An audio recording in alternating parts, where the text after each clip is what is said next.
Novamente no ar, e estamos aqui comentando as promessas do ano novo, né? À luz da doutrina espírita e falando da saúde mental, principalmente as neuroses de final de ano, que nada mais é do que aquelas nossas contrariedades, né? Que a gente não quer sofrer, então faz planos não realistas, desejando, né? Como a gente falando brincando na musiquinha, muito dinheiro no bolso e saúde para dar e vender, né? Que é uma maneira de a gente poder, porque adianta ter dinheiro você não tem saúde, né? E que adianta ter saúde você não tem dinheiro.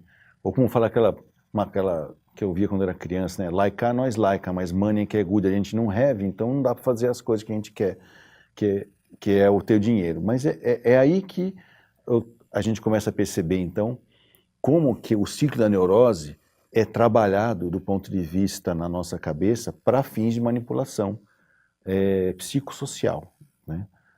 Tanto no sentido de induzir a consumo e criando necessidades desnecessárias, à guisa de nos ameaçar de que se você não consumir, não tem por que produzir e toda a economia vai parar. Isso não é verdade. Eu acho que existe todo um processo em que a produção, tanto do ponto de vista de alimentação, como também de promoção, de alimentação e promoção da saúde, vamos dizer assim, da vida, tem um propósito maior do que não é só fazer a economia funcionar. Na verdade é o inverso, né? A economia tem que funcionar para o bem da existência física, que tem como grande motivadora a existência espiritual, né? O mundo material existe em função do mundo espiritual. E o que a gente vê muitas vezes é a inversão disso, né? As nossas questões emocionais serem utilizadas para inverter os papéis, ou seja, a função de você viver, mesmo que seja espiritualmente, é aumentar o consumo para dar lucro para o que nós chamaríamos de espertalhões. Eu chamo de espertalhão uma pessoa que tem muita inteligência, mas não tem noções de ética ou de coisas do bem, do belo e do verdadeiro, noções do bem, né? E que acaba usando a sua inteligência apenas para fins egoísticos, vamos dizer assim. Mas faz parte da evolução. O planeta Terra está passando por essas mudanças e as pessoas estão se conscientizando, tal qual, né? Vamos dizer assim, crianças que começam a perceber que pai e mãe mente, né? Quando fala que não pode alguma coisa por causa de outra, né? A gente começa a perceber que não é verdade. Ou a gente vai lá checar, né? Quando a gente fala assim, ah, não tem porque acabou, tem, mas está escondido, por exemplo, né? E aí a gente aumenta o preço do que está escondido, diminuindo a oferta, né? Que eu chamo que é o efeito cebola que tem lá no Ceasa, né? Quando tem muita cebola no mercado, cai o preço. Aí o que o pessoal faz? Queima a cebola, né? Para poder cair o número de quantidade de cebola e aumenta o preço, ou seja, é uma deslealdade total em que a produção e a vida das pessoas vivem em função do lucro de alguns, né? E isso realmente não tem nada a ver com o capitalismo, isso tem a ver com o egoísmo do ser humano, porque hoje a gente vê uma grande nação mundial aí se entupindo de dinheiro e ela se diz que é comunista, né? Que é a China. E no fundo hoje a China, como a gente fala brincando, né? Antigamente, para poder escravizar as pessoas, tinha que mentir, né? Que negro não era raça humana. E por muitos anos as pessoas acreditaram nisso, já dando o direito, inclusive intelectual e moralmente, com o aval da igreja, para ir lá caçar pessoas, dizendo que elas não eram gente, para poder usar como escravos. Então, antigamente existiam os navios negreiros, não é isso? Pois é, hoje existem os containers amarelos, né? Que é onde nós temos um monte de bugiganga que é feito por escravos amarelos da China, né? Onde onde a mão de obra ela é tão ridiculamente barata que nada mais é do que é a escravidão. E aí então a gente começa a pensar nos medos do ano que vem, né? A raiva, culpa e os medos, né? Que a gente começa então a se preparar para o ano que vem. O principal medo do ser humano, ele é atávico. Todos têm esse medo, eu tenho esse medo, você tem esse medo, e quem encarnar no planeta Terra, menos inclusive o Emmanuel, quando encarnou, vai ter o mesmo medo, que é, se tiver na carne, é medo de morrer de fome. Okay? A alimentação, o abastecimento, como eu falei, é o que faz a história acontecer. Todas as guerras, todas as dominações, todas as buscas, todos os abusos acontecem porque as pessoas têm medo de passar fome.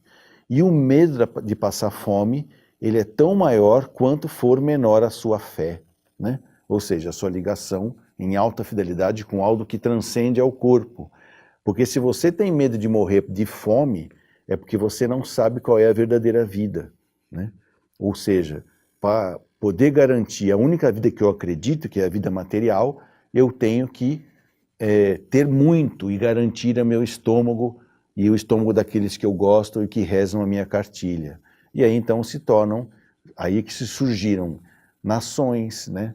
Surgiram guerras, invasões, né? Porque eu fico imaginando lá no tempo dos Pithecanthropus erectus, um cara que descobriu que em vez de ficar caçando, se ele pudesse prender animais, né? E fazer eles se cruzarem e se procriarem dentro de um lugar que está no controle dele, ele não precisava mais caçar. E com isso ele conseguia ter uma vida mais tranquila e começar a pensar em outras coisas, que não é só a sobrevivência. Como, por exemplo, olhar para a natureza e se admirar com ela, nascendo aí a filosofia, né? Mas para mim poder filosofar, eu tenho que ter o mínimo de conforto material. Eu consegui o meu conforto material criando o meu rebanho, ou plantando as minhas próprias plantas para comer, vamos dizer assim. Aí não é difícil imaginar que um povo vizinho, ainda nômade, que sai andando catando o que vê, certo? Que não aprendeu ainda a disciplina do trabalho, olha para o teu curral e fala assim, por que eu tenho que ficar esperando ter um boizinho dando folga aqui, se eu posso ir lá naquele lá e pegar o que está no curral do outro? Aí ele vai lá. Acredito até que no começo, movido de muita inocência, né? No sentido assim, tem um monte ali e eu não tenho nenhum, então eu vou pegar um para mim. Aí quando ele vai lá pegar, certo? Quem é o dono, ou quem estava criando, vai perguntar, por que você está pegando? Porque eu não tenho. Então, vem aqui, me ajuda a cuidar desses aqui, que você também vai poder pegar um deles. Só que o cara é nômade, né? Ele não está acostumado a ter convivência social, ele sai andando e catando o que tem na natureza para viver. Então ele estava passando pela natureza, viu ali um curral e quis catar. Aí que ele começou a perceber como existe, como se manifesta dentro do corpo físico que Jesus preparou para o espírito se manifestar, as pulsões pelas quais, que vem do corpo, pelas quais Jesus vai modelando a nossa alma. Então o medo de morrer de fome nos faz trabalhar o egoísmo, né? Porque se o nosso corpo não precisasse de nada para viver, as pessoas não iam se preocupar em ter cuidados com ele e a gente não ia desenvolver nenhum tipo de habilidade psíquica ou emocional, habilidade intelectual de construir nada para sobreviver. No entanto, alguns estão mais adiantados e outros menos adiantados. E aí então é que surgiu as prováveis causas de guerra, né? Então, eu tenho bastante riqueza porque eu trabalhei, aprendi a não ser nômade, trabalhei dentro de mim o egoísmo e consegui dividir com as coisas, com as pessoas, vivendo simples. Mas alguns povos não, e eles resolveram então vir tomar o que é nosso, que era muito comum de alguns povos que eram chamados de bárbaros, né? O que a gente chama de barbaridade é o que eles faziam. Que na realidade o que eles faziam? Invadiam as vilas e os lugarejos ricos, vamos dizer assim, que tinham bastante comida, água e abrigo, pegavam tudo para eles e matavam as pessoas que tinham feito aquilo, né? Que é a expressão máxima do egoísmo. E aí então, neste cenário, que Jesus encontrou um caminho para que espíritos advindos lá de Capela pudessem lidar com a sua raiva, a sua culpa e o seu medo, para poder trabalhar o egoísmo próprio do planeta Terra, próprio desse momento. O egoísmo não é que esses espíritos vieram para cá com egoísmo, mas o egoísmo é a maneira pela qual a gente trabalha a aproximação com as leis de Deus. A fome, né? A necessidade física faz com que eu aprenda a viver e a deixar viver, ou pelo menos a conviver. Então o medo vem de morrer de fome. E a gente faz promessas para o ano que vem, promessas muitas vezes não realistas, que é essa coisa de muito dinheiro no bolso e saúde para dar e vender, e aí a gente consegue perceber que tem gente que tem muito dinheiro no bolso, que até tem saúde, e aí você pergunta, de onde veio esse dinheiro? Né? Veio das falcatruas que se fez no governo, ou nas empresas, ou nas dificuldades que a gente faz ou desfaz as coisas, né? E aí vem a saúde para dar e vender. Claro, na realidade, eu tenho saúde para comprar, né? Saúde, porque eu vou começar a adoecer em função dos meus desatinos éticos e morais, né? A gente acaba adoecendo. Lembra que comportamentos insanos é que nos levam às doenças.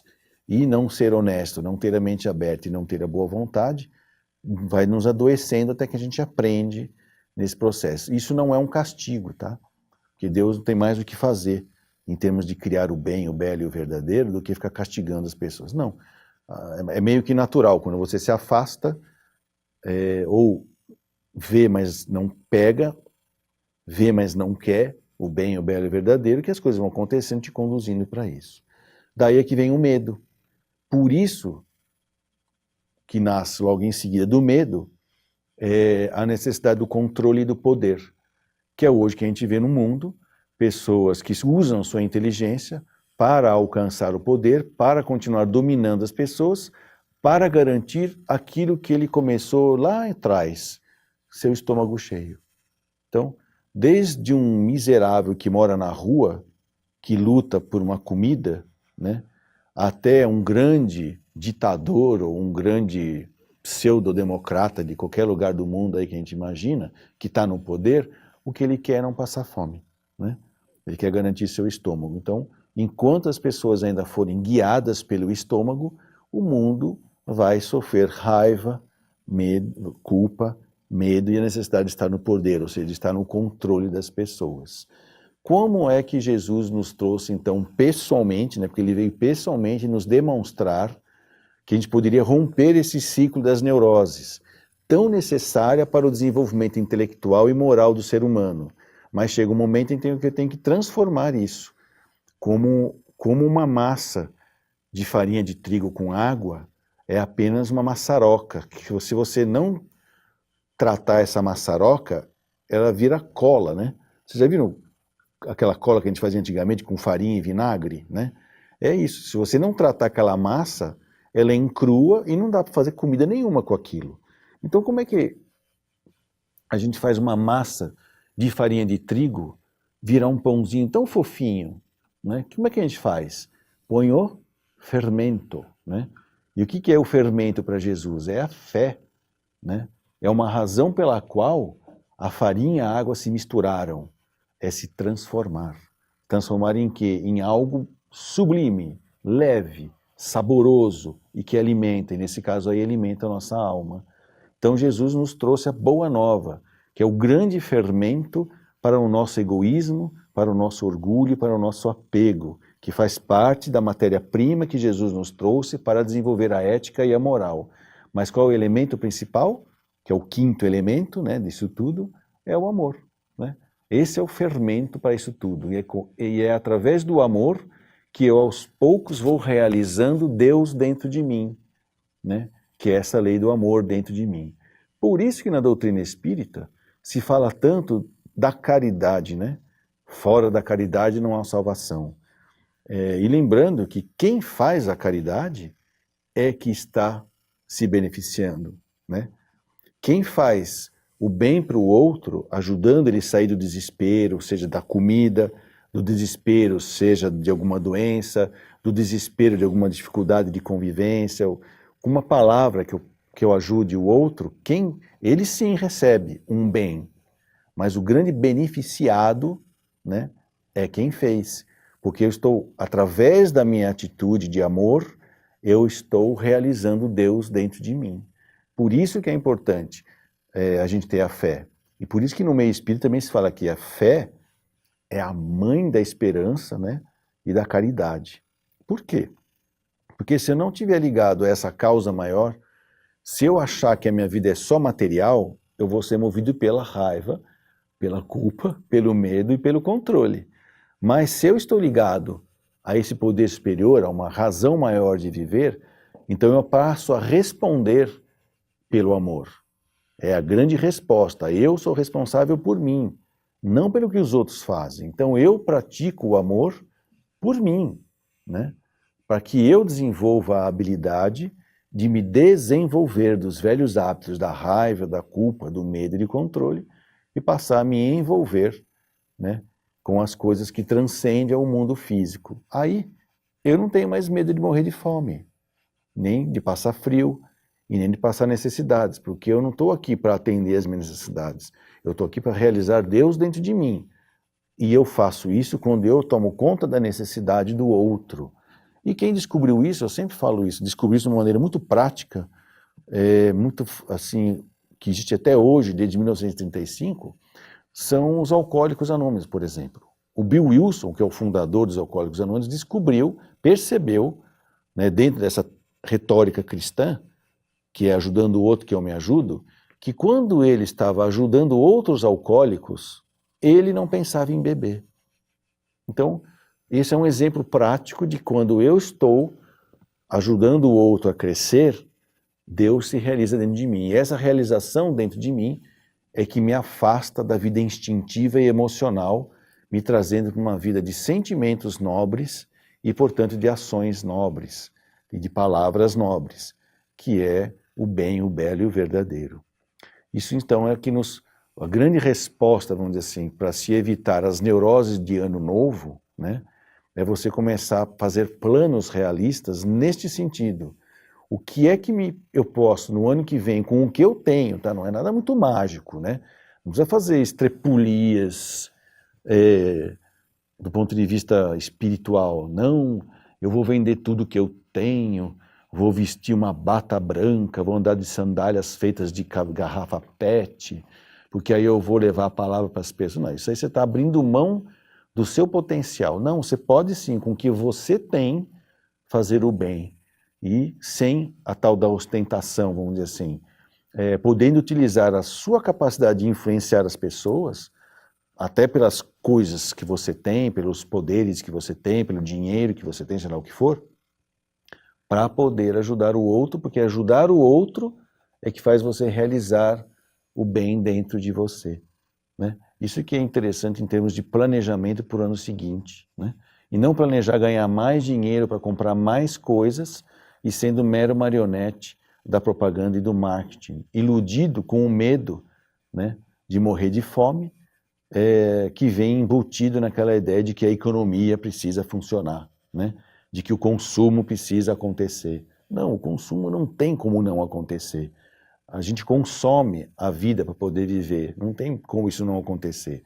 Agora, não vamos viver só em função disso. A função da vida é servir ao espírito e fazer planos realistas para o ano que vem, fugindo das neuroses de final de ano, é focar isso, focar essa parte espiritual da vida, sem cair, como eu falei, em exageros místicos, né? Tem os que praticam a fuga mística e tem os que praticam o misticismo desenfreado, né? Vamos dizer assim, que também não é legal. É o caminho do meio, né?